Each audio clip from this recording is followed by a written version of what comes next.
Now, let's talk about the articulation. If anything MonsterArts is at least good at, it's articulation.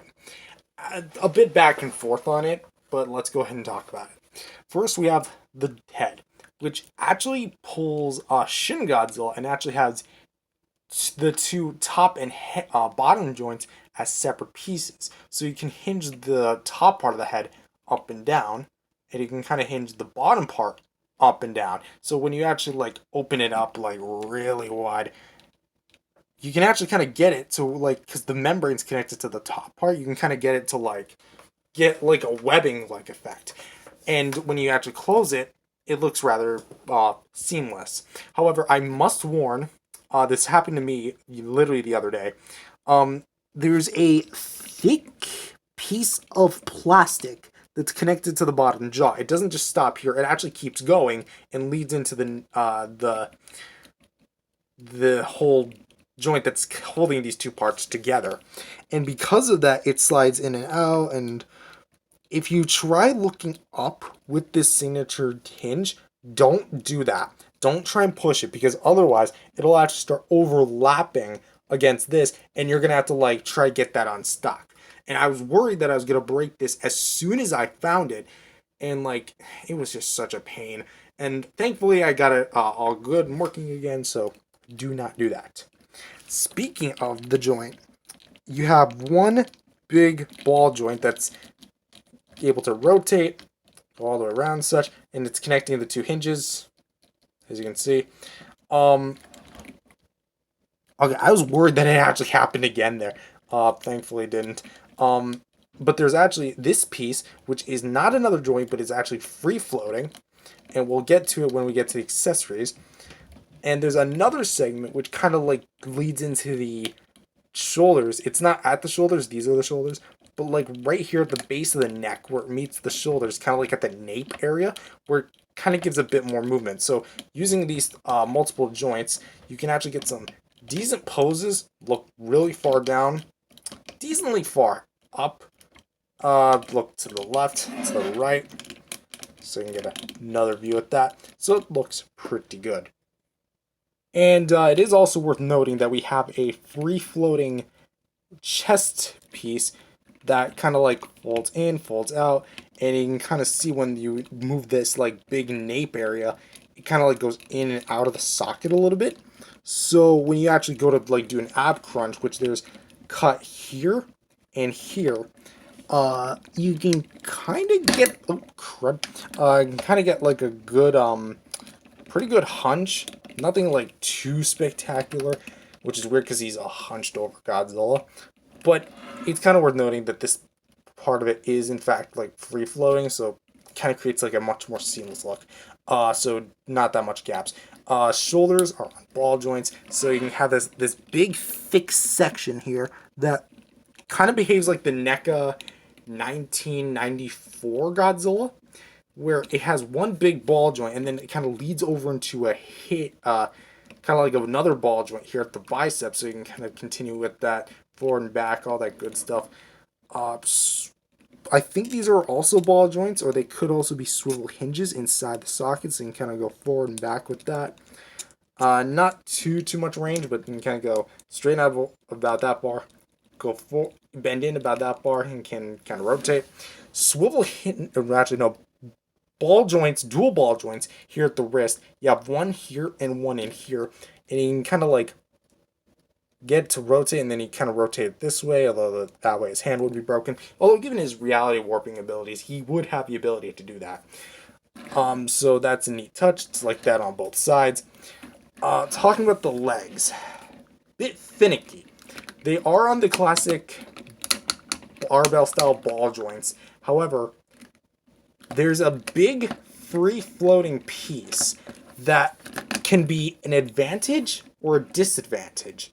Now, it's meant to hide the sculpt whenever you pose them, right? And it's all fine and dandy. But I feel like the free floating piece can also hinder the movement. Like, say you're kind of going in for rotation, and it kind of grinds up against this part, like the ring around, and it kind of makes me worried that over time it's just going to get more chalked up and it's just going to fall apart. But I mean, it does look fine. It does look the part. And you can comfortably kick forward about, about that far up. Yeah. Don't want to like stress out the plastic or anything, because I'm never going to be able to get another one of these. Actually, wait, I think you can actually go a full 360. You can go a full 360. I did not know that. Ooh, boy. But that's, see, that's what I was talking about. How finicky of the free-floating pieces. Whatever, enough about the leg. You can kind of, there's a double ball joint, like, hinge at the knee, so you can kind of bend in about that far. Straighten out about that far. And you can kind of rotate. Ball joint at the shin area. And ball joint at the foot, so you can kind of like get a pivot out of it, go forward and back, although you're going to primarily be wanting it hunched.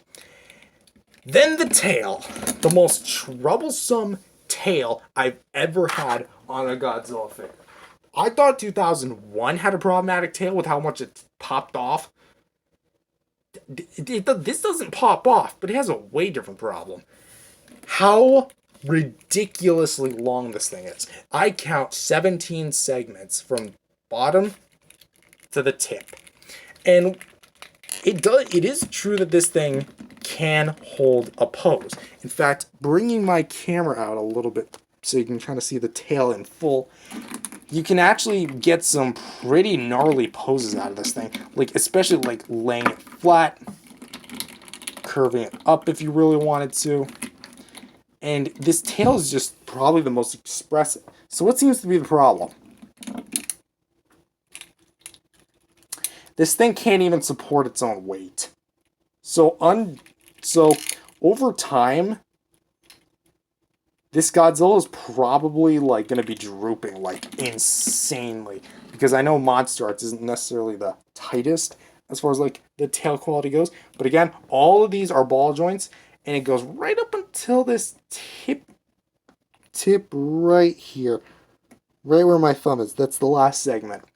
So just note that it's a bit of a pain to handle, but for articulation, it's rock solid. Does not have much problems, I would argue, but it does have a bit of, well, a bit of iffy things about it. But again, fully fine, fully posable.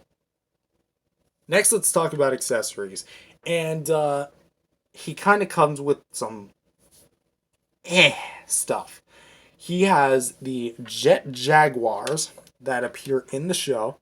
The one with the weapon, and the one where it's just like kind of neutralized, just kind of a standard robot. I'm actually gonna let's see.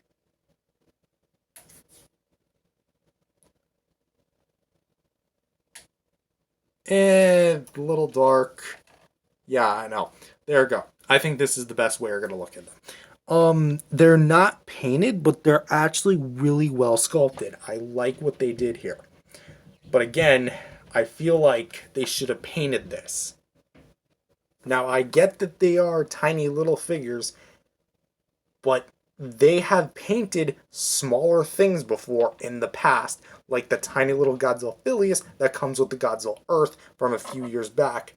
And thankfully, despite the fact that they're not able to stand on their own. Huh. Okay. They can stand on their own. Well, that's not exactly true, because they can easily wobble off. That's why you get two nice little stands for you to slide on their shoes. And mold-wise, I think they're fine enough. Trying to figure out which foot this one goes on. Is this even the right one? No, this isn't. This is the bigger one, because there is a size difference between the two. So you can kind of peg it on there, and then you can kind of peg this one back on here, and knocking that one over, defeating the entire purpose. Again, they look fine, but where's the paint? Like, if they were able to paint the teeth and the veins on Ultima, I don't see why they couldn't paint them at least some form of red and blue. For the cost, I'm pretty disappointed with these. Although this is kind of weird to say, but these are my first Jet Jaguar figures.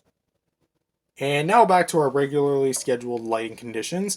We have the next accessory, which is more of an accessory for Godzilla himself, a alternate head, which is meant to be where he is like either shooting out the atomic breath or he's just roaring off and he's really mad. You can kind of see because like his mouth is open way wider than it is here.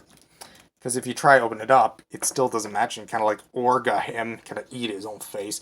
But you can see the 3 pipe holes that would eventually kind of shoot the atomic breath. And it's never been easier, but also a bit tricky. You want to pull on the part that holds the 2 hinges in place and hold the free floating piece back like that. First time I tried doing it, it launched across my room and I had to find it. Thankfully I did. So keep this on, rearrange the ball joint in case if it was missing. Then you're going to put in the socket like this, and then you're going to want to just shove that thing in there. Use a blow dryer if it does not work. Reposition. Oh crap.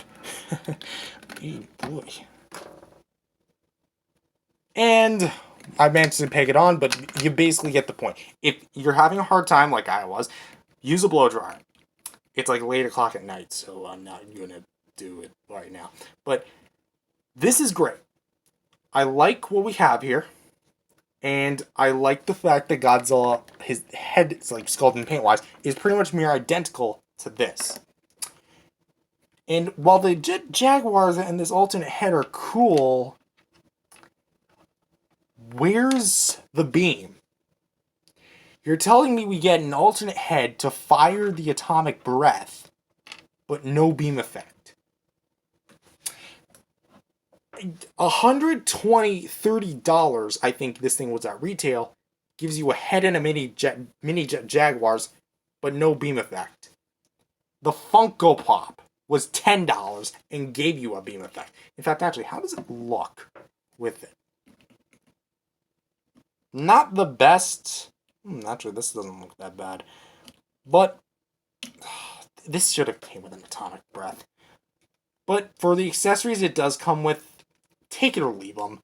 The Jet Jaguars, again, fine.